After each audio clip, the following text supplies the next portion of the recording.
E aí, sétimo ano, tudo bom? Como é que vocês estão?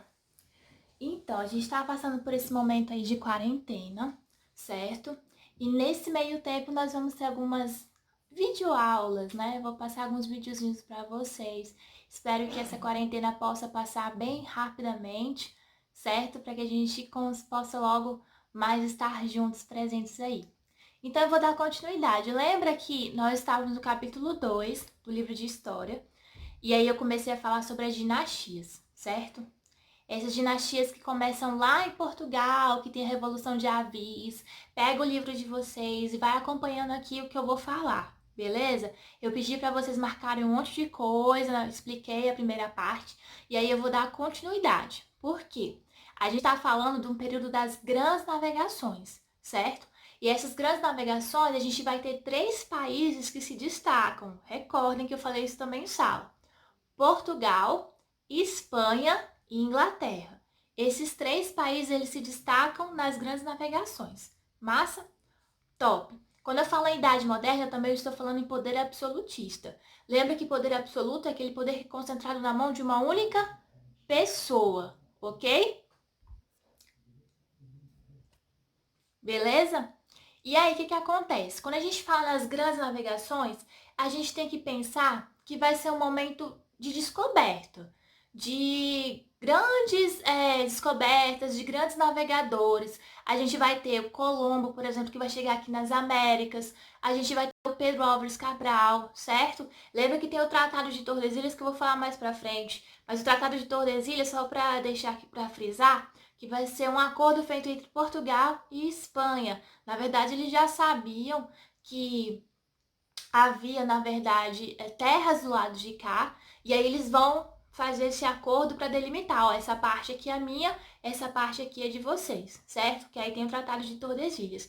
Mas a gente vai ter Bartolomeu Dias, Vasco da Gama, grandes navegadores que se destacam nesse período como realmente é uma galera que quer descobrir o novo, o novo mundo literalmente, certo? Aí vamos pensar que essas grandes navegações, elas vão ser fáceis de serem lidadas? Não, não vão ser fáceis de serem lidadas.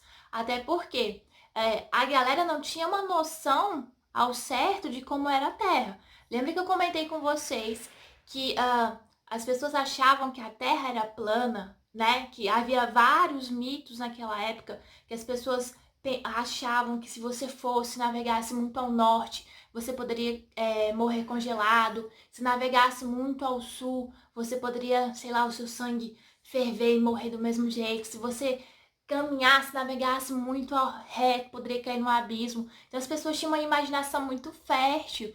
E isso, querendo ou não, colaborava. Tanto que os mapas, a cartografia da época, ela era feita com esses pensamentos de haver um abismo, de haver monstros marinhos. Lembra que eu comentei em sala do Kraken, né? Quem já assistiu Piratas do Caribe sabe que o Kraken vai ser um dos animais que a galera acreditava que existia, que era um monstro que fazia naufrágios com os navios, certo? E lembre que eu mencionei que o que acontece? Os mesmos animais que existiam na Terra, a galera acreditava que existiam no mar. Então, por exemplo, a gente vai ter a vaca marinha, serpente marinha, porque as pessoas acreditavam e o imaginário vai acabar se tornando muito forte, beleza? Ok. Quando eu falo das grandes navegações, infelizmente, eu tenho que fazer referência ao período de escravidão. Por quê? O período de escravidão, a gente vai ter aqui a escravização, primeiro momento pelos indígenas, tanto pela Espanha quanto Portugal. Vai ser uma escravidão bem dura, bem de imposição cultural, certo? Mas aí eu vou deixar para falar um pouquinho mais disso mais para frente, né? Que querendo ou não, o Brasil ele vai se submeter durante um tempinho a esse processo de escravidão indígena, que é o primeiro, é a pré-colonização que a gente chama, certo? Mas aí eu vou focar mais aqui na escravidão africana. Por quê? Querendo ou não, quando a gente fala aí no século XVI, século XVII, é o auge da escravidão aqui no Brasil africana, que vão ser os negros que vão ser trazidos, ou melhor, sequestrados, não é melhor essa palavra, de um continente africano, do continente africano, perdão, para aqui no Brasil. Essas pessoas vão ter suas vidas totalmente mudadas.